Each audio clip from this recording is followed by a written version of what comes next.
आणि जी आपल्याकडे माहिती हाती आली होती की दोन मृतदेह वेगवेगळ्या ठिकाणी सापडलेले आहेत, ते मृतदेह नेमके कुठे सापडलेले आहेत, ते अंतर नेमकं किती आहे त्याबद्दल जाणून घेऊयात। आमचा प्रतिनिधी माझा सहकारी अमोल किनोळकर आता आपल्या सोबत आहे। अमोल, हे जे दोन मृतदेह सापडलेले आहेत, ते मृतदेह हे जे स्पॉट आहे दुर्घटना झालेला तिथून किती अंतरावरती आहेत आणि तुझ्याकडे काय नेमके तपशील आहेत? रेश्मा, बघ, काल परवा रात्री 11:30 वाजता ही घटना घडली आणि त्यानंतर जवळपास 24 तास 36 तास झाले तरीही कुठलाही मृतदेह आतापर्यंत मिळालेला नव्हता। परंतु आज सकाळी दोन डेड बॉडी सापडल्याचं बोललं जातं। नेमक्या ह्या डेड बॉडीज कुठे होत्या ते आपण पाहतोय। या हा जो आहे हा गुगल मॅप आहे। या गुगल मॅपच्या साहाय्यानं आता मी तुला दाखवतो की हा पडलेला नेमका जो पूल आहे तो हा इथं होता। हो, आणि हा पूल ज्यावेळी कोसळला त्याच्यानंतर ज्या गाड्या किंवा जे काही वाहनं त्यामध्ये पडली त्यामध्ये जे प्रवासी होते ते या मार्गे असे हा जो लाल कलरचा ॲरो तुला दिसतोय त्या ॲरोच्या दिशेनं या डेड बॉडीज वाहत गेल्या असाव्यात असा एक अंदाज आहे। इथं महाड शहर आहे। या महाड शहराच्या इथून ही नदी आणखी पुढे जाते। ही बघ, हा जो लाल कलरचा ॲरो आहे हा बाण तुम्हाला या मार्गाने ही जी नदी आहे ही नदी अशी वाहत गेली आणि त्यामध्ये हे पूर्ण जे डेड बॉडीज होत्या त्या वाहत गेलेल्या आहेत।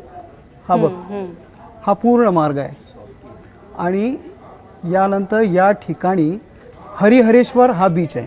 आता या हरिहरेश्वरती इथं आतमध्ये या अरबी समुद्रामध्ये या डेड बॉडीज वाहत गेला। अरबी समुद्रात वाहत गेल्यानंतर त्या ठिकाणी जिथं भरती आली, भरती आधी या डेड बॉडीज समुद्रामध्ये गेल्या, आतमध्ये गेल्यानंतर त्यानंतर भरतीच्या वेळी ह्या डेड बॉडीज आता या ठिकाणी बीचवरती तुम्हाला समुद्रकिनारी आपल्याला आढळून आलेले आहेत। हरिहरेश्वरला जे ST कंडक्टर आहेत कांबळे, त्यांचा मृतदेह इथं आढळलेला आहे आणि त्यानंतर आणखी दुसऱ्या लोकेशनवरती अंजर्ली बीचवरती आणखी एक मृतदेह सापडला। या ठिकाणी अनेक बीच आहेत। त्याच्यानंतर हरिहरेश्वरच्या नंतर वेळास बीच आहे। वेळास बीचच्या नंतर केळशीचा बीच आहे। केळशीच्या बीच नंतर बघा हा पडाळे बीच आहे आणि या पडाळे बीचच्या नंतर इथं अंजर्ली बीच आहे। या ठिकाणी सुद्धा एका महिलेचा मृतदेह या ठिकाणी आज सकाळी मिळालेला आहे। तो नेमका या प्रवाशांचाच आहे की आणखी कोणाचा आहे हे अजूनही ते कळलेलं नाही आहे। परंतु साधारणतः आपण बघितलं तर हरिहरेश्वर हे जे अंतर आहे ते साधारणतः 60 ते 70 किलोमीटरचं आहे आणि अंजर्ली बीचचं जे एकंदरीतच महाडपासून अंजर्ली बीच हे अंतर बघितलं तर साधारणतः 150 किलोमीटर बाय रोड आहे। पण जर या समुद्रामार्गे जर आपण बघितलं तर ते साधारणतः 120 ते 130 किलोमीटरचं आहे।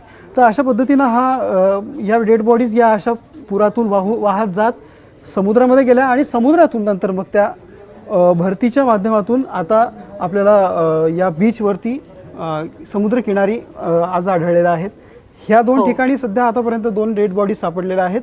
आणखी भविष्यामध्ये आणखी सुद्धा अशाच डेड बॉडीज सापडण्याची शक्यता आहे। रेश्मा, नक्कीच अमोल, भीषण म्हणायला हवं की अपघात स्थळापासून 150 ते 180 किलोमीटर पर्यंत डेड बॉडीज सापडतात। याचा अर्थ असा की रेस्क्यू ऑपरेशन करताना हा जो परीघ आहे सर्वेचा तो रेस्क्यूचा वाढवावा लागणार आहे।